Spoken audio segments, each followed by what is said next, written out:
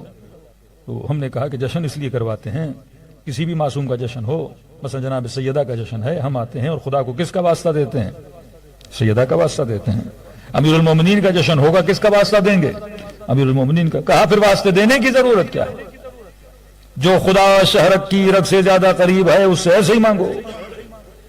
اتنا سفر کر کے بندہ کربلا جائے اور کہے کہ پروردگارا تجھے حسین کا واسطہ, اتنا سفر کر کے مجلس میں آئے اور کہے کہ پروردگارا تجھے سیدہ کا واسطہ.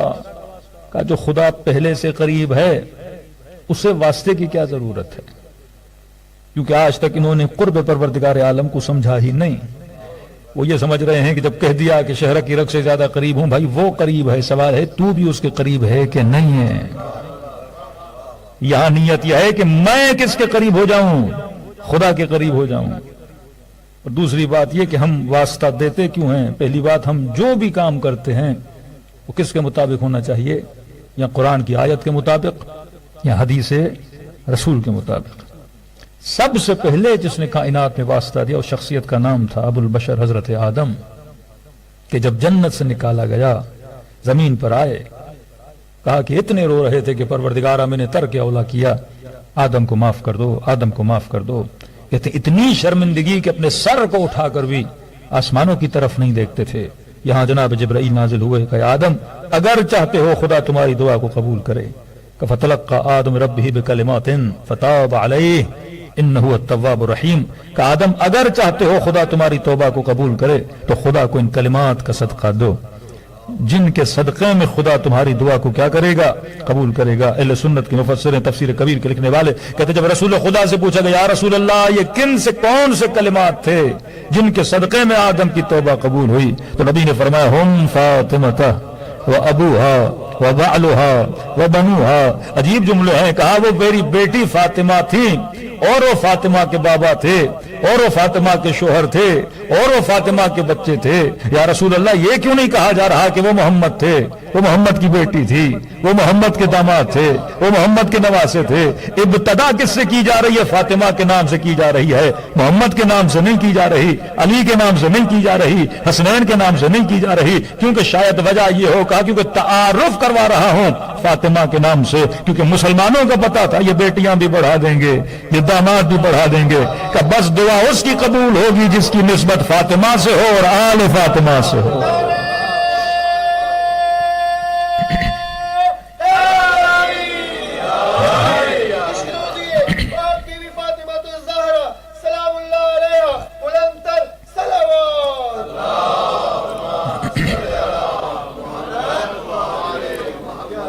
آپ بھی جو صلوات بھیجتے ہیں اللہم صلی علی فاطمہ و ابیہا و بعلہا و بنوہا و سر المستودع، اس چیز کو سمجھیں، یہ اس کا کلیدی جملہ ہے۔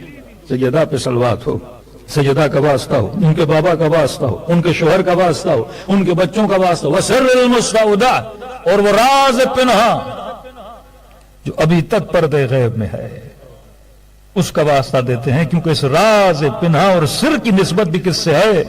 سیدہ فاطمہ الزہرا سے ہے۔ اللہم صلی علی محمد۔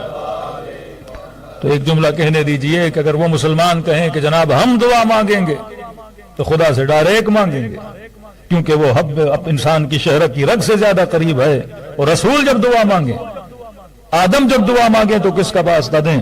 سیدہ فاطمہ الزہرا کا واسطہ دیں۔